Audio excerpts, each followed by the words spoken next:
Boom! Returning to you with the swiftness. It is your main man. Now, this is going to be a video response requested by Colonel J. The Colonel J said he would have put it to me. Well, I'm going to put it to you. About my top 20 list in Dungeons & Dragons and Pathfinder, top 20 spells. Now, I restricted myself just to 3.5, the player's handbook spells, because you go all over the place. You start going red box, AD&D, when you start bringing in Pathfinder stuff, when you start looking at OGL and splat books, it's so many spells. And then people are like, oh, what book is that in? And what page number? No, I ain't trying to do all that. So that's too much work for me. I'm lazy. So I'm going to come right with the basics, because I think all you can kind of keep this. I mean, you can kind of relate to these spells, at least to a degree. At least I believe so. So it's 20, but I'm going to give an honorable mention, too, for number 21. And that will be Identify. Identify is a great spell. I don't really like the way it's written, so I changed that one, too. And you're going to find that a lot when I go through these. I'm like, I don't really know exactly what that does, but here's what it does in my game. As soon as I see something, if I have an idea, I'm like, well, I'm going to roll with that, because I'm going to be honest with you. I really have not met a game designer. I'm like, oh, he think he knows better than I do. No. I've not met that game designer. I have a lot of faith in my own ability to take material and then use it to present excellence. And that's what you want to do. You don't want to be limited or boxed in with material. You want to use material as a springboard for excellence. Remember that. That's very important. Now, when the player's like, oh, that's cool. Not, oh, that's cool. I got an extra +1 damage for die from my fireball. No. That's kind of ridiculous. That's where it works. It makes sense. And the spells I really like are the ones that are evocative of a scene. If I can get material in the game out of a scene as a game master or as a player, that's what I want. If I can get a great description out of it, that's what I want. So, Identify, like I said, makes the cut. Honorable mention. So, I guess we'll call it my top 21 list. Identify, you have the wine, you have the cup, you take a mortal and pistol and you grind up your pearl, you sprinkle it into the wine, you stir it with an owl feather, you savor that bouquet, and down to the gouillet it goes. And it goes there with swiftness. And then you sit there and you examine for some long period of time. I really like spells that take a long time.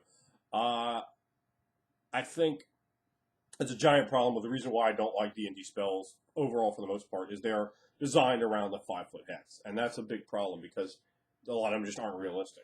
They either do things they don't need to, which makes them way higher level than they should be, or they don't really understand what to do with them. It's like, well, the repercussion has to be damage. There's a book called Nightmare, right? I mean, I would have made the list. I'll guarantee you guys like stuff. I'm going with Nightmare in my game. I'll tell you that. The surreal is something that I really delve into. I really enjoy the surreal to present to you the aspects of a tremendous, vivid scenery and being able to explain how these other worlds look. And you can engage that from beauty, from passion, and you can engage that from horror. And nightmares are unbelievably horrible things in a fantasy world. Think about how twisted a nightmare could be in a fantasy world. Think about how horrible nightmares are for you. Think about the worst you've ever had in your life. And think about what you could do with that amplified in a world where you have people being brought back to life, where you could fly and throw fireballs. Oh, yes. Oh, yeah. Yeah. Oh, yeah. So that's definitely one that you want to put on the list at all times. Now, I don't like the way they did it, so it definitely doesn't make the list. It's like some D10 bashing damage. I'm like, come on, dude, that's stupid. I just stopped reading it. I'm going to tell you that right now, because I went through and did a little homework for this video. All right, so boom, the official top 20, Spider Climb. Spider Climb is absolutely awesome. If you don't like Spider Climb, man, what's wrong with you, man? I was so bummed when, like, it's the 3rd edition. That was a first level spell. You can see how much I like a spell and actually know what level it is, because trust me, that doesn't happen a lot. Spider Climb was first level, and then they bumped it up to 2nd level. I was like, oh, that's a jack, son. And it was a jack to me and to all who love Spider Climb. I think it's so great because you got to have like a live spider, right? You can't just keep live spiders on you. Who wants to have live spiders on them? It's like, oh, I just have live spiders on me. No, dude. I mean, I don't even do that. I mean, I'll smack a spider with my hand. I'll punch a Black Widow in the mouth. I mean, but I don't really want them on me, just chilling. Like, I'm like, oh, there's a spider. And you have to eat it. I mean, think about that. Think about that for a minute. You have to actually pick a spider up and swallow that son of a bitch whole. Yeah, yeah. I mean, that's a bit much, isn't it? And you got to do that for the spell, so people are like looking around. Like and I love that because I'm a big you will use mature components. So my players are always looking around. They always ask me like the most ridiculous questions too because I don't know what. Because I have like a billion spells because I'm like I don't care, man. You got spells or wherever, and and I bring in all kinds of splat books for you can learn this spell. I just make them take a note of what book it's in, so it'll take 30 minutes to find it. Um, so they're always looking around for weird stuff, and the spider is a great thing because you just can't keep them on you, dude. I mean, if you do, it just dies. I mean, spiders don't like, they don't like live in your pocket for very long. I mean, let's be frank the rabbits about it. Uh, so spider climb is great, and you can walk up on the walls. I mean, I just talked about the really cool part, but you can walk up on. I didn't even get to what the spell does. It was the other part that I really love. But being able to walk around the wall is awesome, man. I remember that one Castlevania game. You could play a thief, and he could like walk up on the wall and across the ceiling. I'm like, oh, that's my joint. I play that guy over and over again. I like playing him. I don't remember what Castlevania game it was, but I like that. I'll tell you that right now. I mean, this is way, way back. Some like new school dude be like, "Oh, that was on the PlayStation." No, it was not. That was on probably the Nintendo. Yeah, I think it would have been Nintendo actually. Yeah. So next is going to be just any of these whole lists. I don't really get into the this fifth level version versus this second level version. They're all the same damn spell. And there's nothing I don't like about doing these spells. Like it's just the same spell, dude. It just got a little bit more powerful here. So just kind of assume they're all the same deal. But I just put permanent image down. Basically, any kind of spell where you can use illusion and you are forced to actually be creative. Illusion's magic is awesome because you have to actually be creative. Like you can't just not say, oh well, I just do a D4 plus 1 damage. No, dude, what do you do? And then as a game master, you go, oh, that's really creative. So how would this Noel interpret that? Well, this schizophrenic Noel, you happen to tip into something he's unbelievably horrified of. So that may have interesting consequences. I really enjoy that. Next one on the list is Time Stop. Time Stop is a spell that really makes a list. I've never used it, never seen it used in the game, but I really like the way that it was used in the computer game Baldur's Gate. I think Baldur's Gate 2, where they all have liches. Like a lich would just pop out. Like I can't believe how many liches you would kill. They was just a random encounter. Oh, it's a lich. Oh, you cast a 9th level spell. You feel bad for him. You're like, come on, son. All you use is a lich with a 9th level spell. I mean, it's talking about some powerful characters, right? So, but the way everything would stop and slow down, and it gave me a lot of visuals that I could definitely take and use with that spell. I think it has a lot of effect. Just it's a mercilessly powerful spell. I mean, that's 9th level. So, I mean, I went all the way. I went, all 10 divisions they are accounted for in here. At least I looked at all of them. Next one is going to be Clone. That's a necromancy spell. I don't really like exactly the way they did it, so I tweaked Clone around.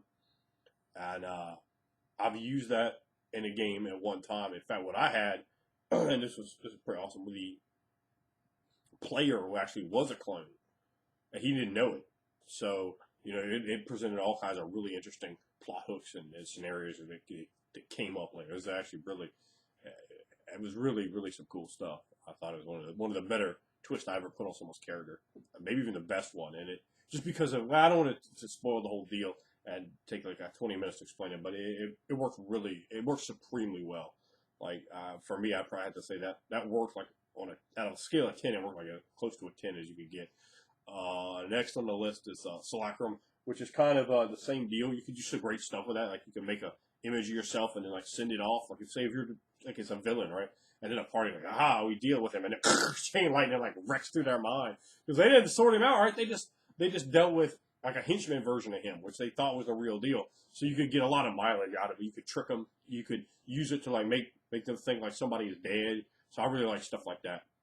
Next one is going to be Greater Invisibility. I don't really like the I just told you, right?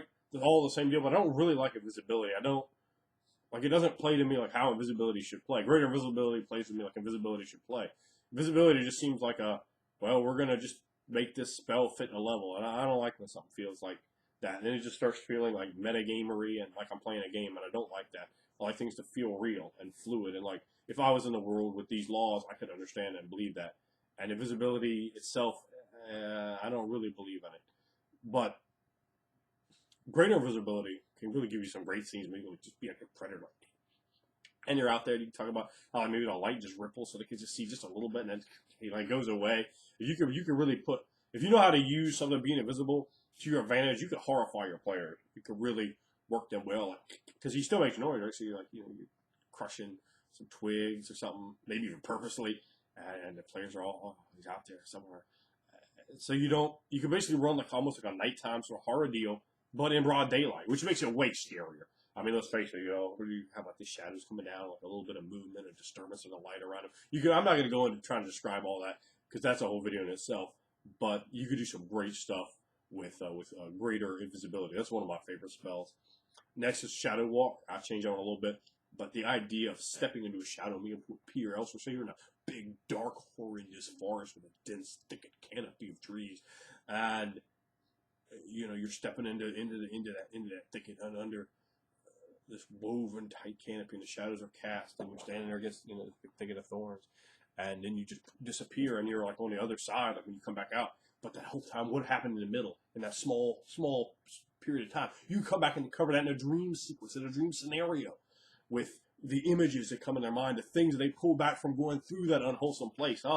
They thought they were the man to do that. No, son, you weren't enough to handle that situation. Believe it. It's really an interesting sort of spell. The things you can put in, the tiny glimpsed memories, the nightmares and so forth that can be brought back from having dealt with that horrendous place. So after all, remember, you're just like a human or an orc or maybe a half ogre. You're not something that's from that place.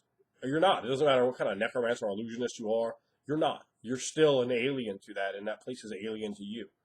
And that taste and touch could just right there. You could span, just from that little hook right off that spell, I could span an entire campaign from that. I could span a year worth of play right off that spell one time. That's the kind of stuff that gets me going, when that kind of idea can really, be quite useful. The next on the list is Telekinesis. Now, Telekinesis is a spell. This is probably just so horribly abused in like comic book type games. I saw some piece of garbage like, oh, I have to pull the planet out of orbit. Oh, dude, how about I just throw you on the ground and hit you with your stool? How about that happens instead? A lot of times in a row. Now, after I picked his chair up, I kind of pushed him under the table, leave the body laying there.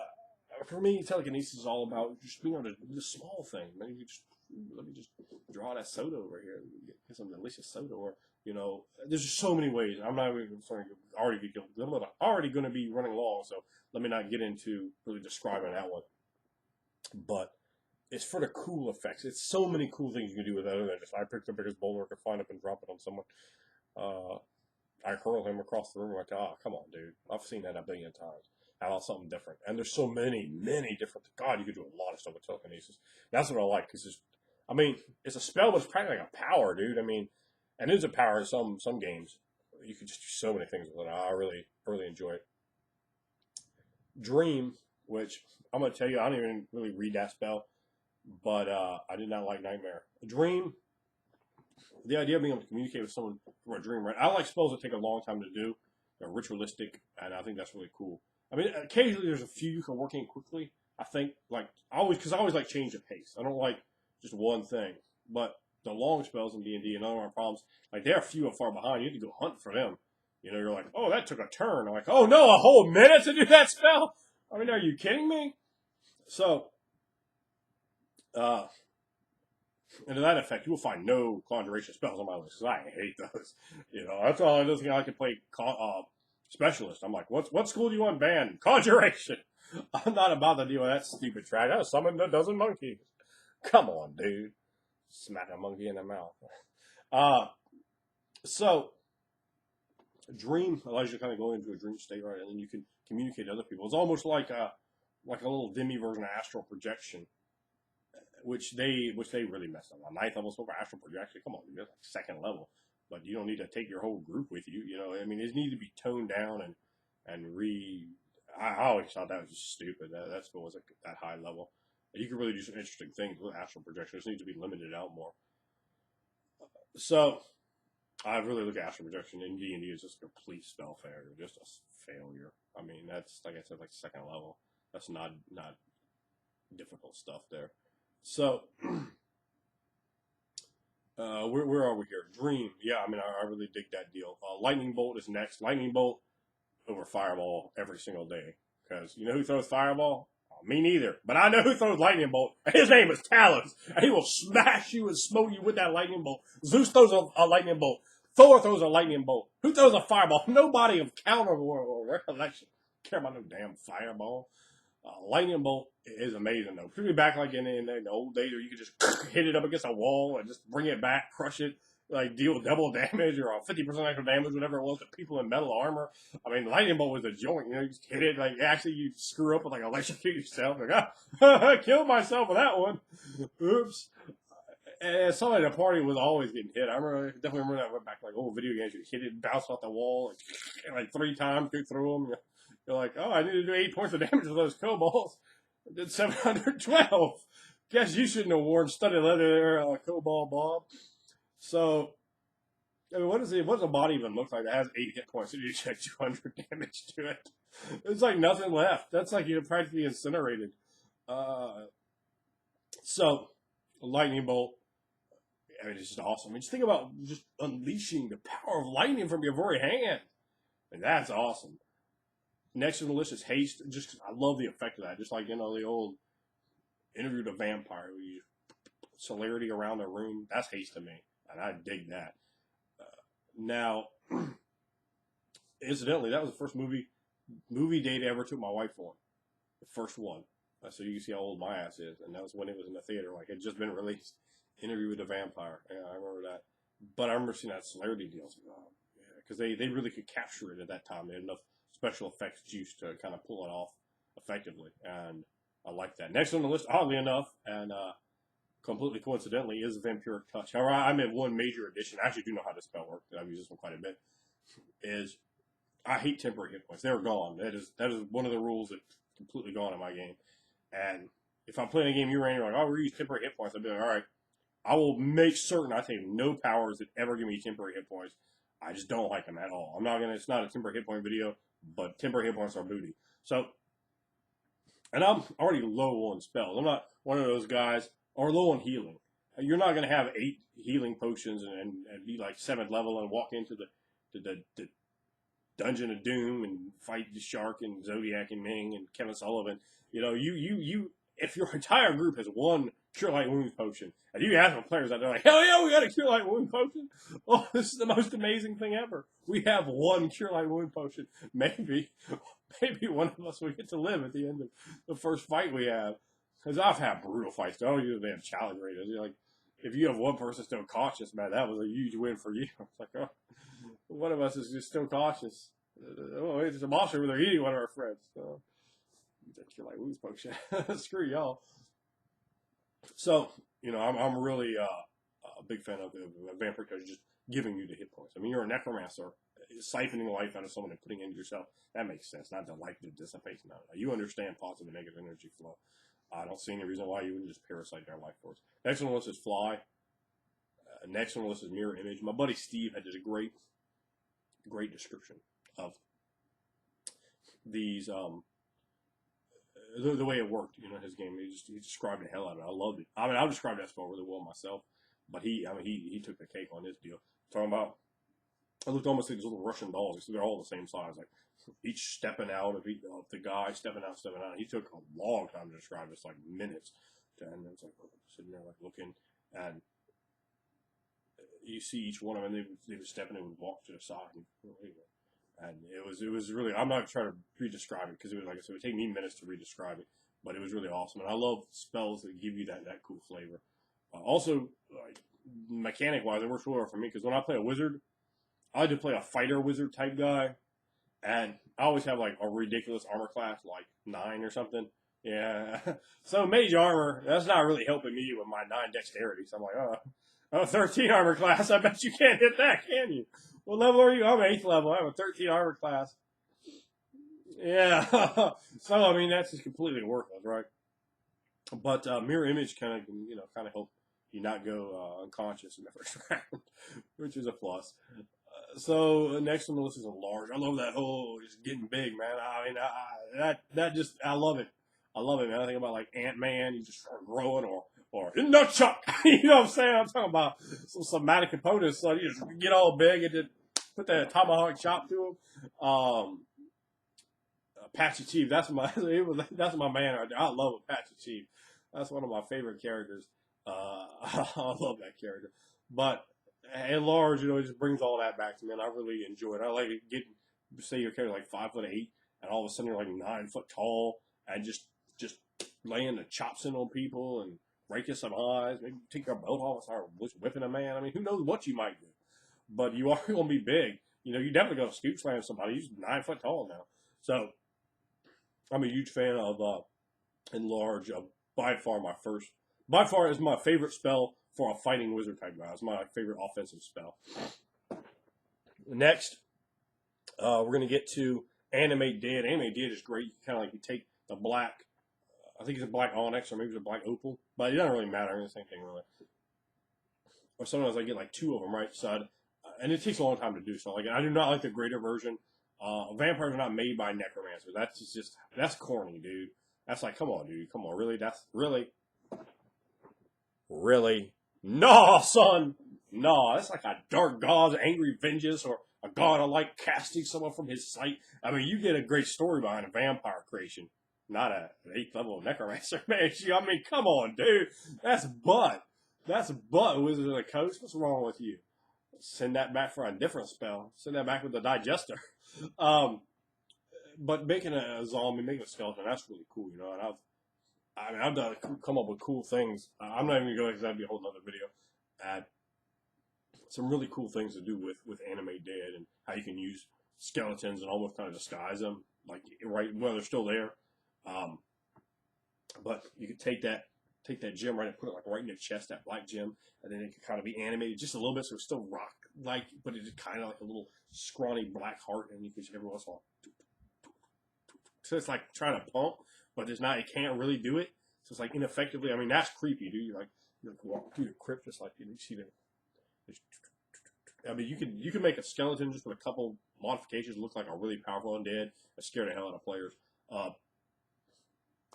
Next on the list is Detect Thoughts. Second level divination spells are grossly overpowered if you're not playing a hack and slash game. I'll tell you that right now. For someone who does not run hack and slash, those second level divination spells, boy, are they powerful. They are powerful ass spells. And Detect Thoughts is a great spell, man. You can sit there and just eavesdrop on people's minds. Oh yeah, you can. In a game where secrets and information and that sort of thing matter, boy, Detect Thoughts, that's a hell of a spell right there. If all you do is run around and kill hordes of imaginary goblins, what my buddy Ron used to say, I mean, it doesn't matter. But when you're in the thick of it, role playing and trying to understand political intrigues and so forth, that's an ace card you have up your sleeve. And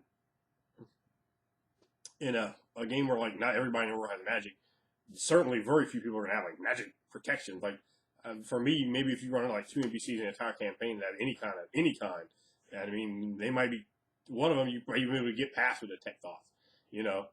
So, but then on the other hand, like there's something you might not want to know, and you will certainly pay the price for trying to detect the thoughts of certain things. I'll tell you that right now. There will be sanity losses involved. And now the next are locate object and locate creature. They're 2 different spells. I gave them 2 different slots, but they're the same spell really, and they're awesome. They can give you some really awesome stuff to do with those spells. Next on the list is going to be, I think that's it. Oh no, next on the list is going to be Detect Magic. Although I think I run it more like the 3rd level version. For me, it's about seeing auras and wonders. Like looking at a wizard and seeing like how his energy. And to me, magical energy is like your life force. So you can kind of check that, but it's imperfect. Like a novice wizard might look the same as a really powerful wizard with one maybe minor little exception. If the powerful wizard is spent, like he just dropped all these spells, he might, and then you can see other things in there. You can see the duomers on items, and you can see the effect of past ripples of magic, really powerful magic, and I've learned a lot of great things with the Detect Magic, so I really enjoy that spell. But the all-time #1 favorite D&D spell for me and anybody that plays on one of my games, the most overpowered spell, way over the top, incredibly powerful. The #1 spell that any player in my group wants, if you're playing one of those classes like a Beguiler, and you get those advanced learning, this is the spell they grab, and they're happy to grab it. I'll tell you that right now. And that is Prestidigitation. Prestidigitation is an awesome spell. You know why? You could clean yourself. And in a game like mine, where you are going to get amazing, I'm going to talk about how filthy you are, how disgusting, how depraved you are, not having been bathed in a week, being covered in gnoll guts and grave dirt and rotting corpse pieces, your own scabs and your own blood all over yourself, with feces or perforated intestines and monsters. I get into the real vivid description. Combat is not beautiful and romantic in my games. It is horrible, horrifying. And Prestidigitation, you just wipe all that out. Just the cleaning part alone. That players love that, As you just got your opulence back, and players, although like if one character has it, they'll be knocked out of their level spells. They'll put, hey, you take care of me. Because what would you do if you was filthy and someone could give you just quick magic shower? He would be down for that. And I give real good descriptions of how that looks. But it's not just that. You can do like so many things with Prestidigitation. You can't inflict damage, but who cares, dude? This spell can do so much. It's at its version in AD&D, which is called Cantrip. You could do so many things. Cantrip, you can even do more. But it's just amazing. I love this spell, Prestidigitation. Absolutely amazing. That is your main man's favorite spell, and there's why. You can hit back with your list of favorite, right? 20, 10, 5, your favorite spell, whatever, in the comments box. If you want to do a video response, you go ahead and give it a shot, and you might want to try to go a top 10 or something, because this video is taking way too damn long.